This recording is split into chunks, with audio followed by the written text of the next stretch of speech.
For anyone writing fiction, it is important to understand the difference between plot-driven and character-driven stories, and why an author would want to focus on just one of them. Let's get started.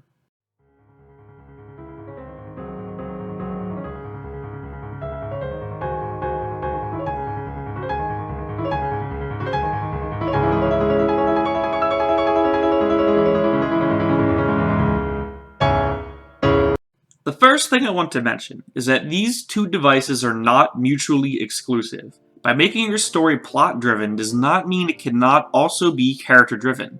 A great writer can mix both and weave a stellar story on all fronts.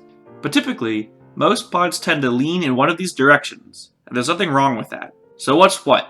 A character-driven story is focused on internal conflict and developments of your characters.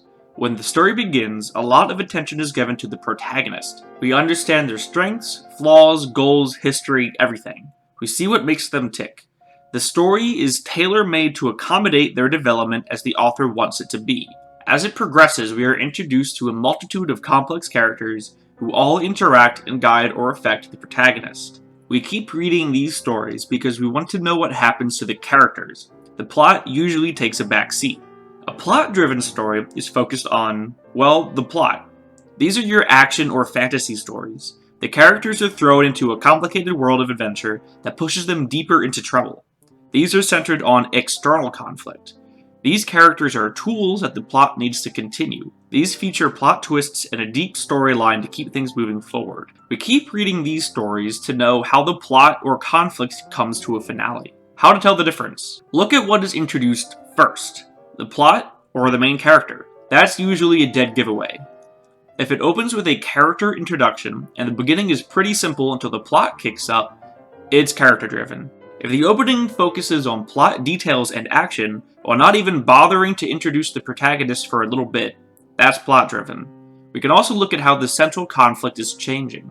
If it is being influenced by character decisions and thought-provoking choices made by the protagonist, that's character driven.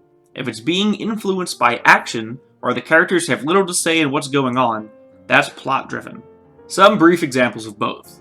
A perfect example of character-driven plots is the TV or comic series The Walking Dead. No one watches or reads The Walking Dead for its plot. There is almost no plot. It's just zombies and getting from place to place. We watch because it's so masterfully driven by its characters. We want to know what decisions they will make and how they are being changed by what's happening around them. On the other side, Sherlock Holmes is a great example of plot-driven writing. No one reads it to see how Holmes will develop as a person. He is always exactly the same at the end as he was at the beginning. We read them to see how the story will end and the adventurous ride to get there. Why would an author want to focus more on one rather than the other?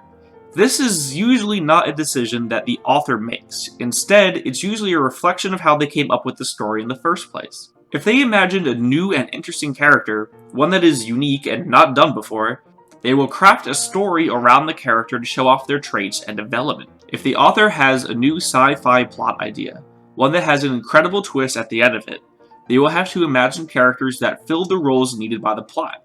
It's pretty simple. What you, an author, should try to focus on is the strengths of your characters or plot, and be sure it's not lacking on the other end. Make both as interesting as you can, without overshadowing the reasons why you wrote the story in the first place. As you read or watch new stories, try to figure out if they are focused on plot-driven or character-driven storylines.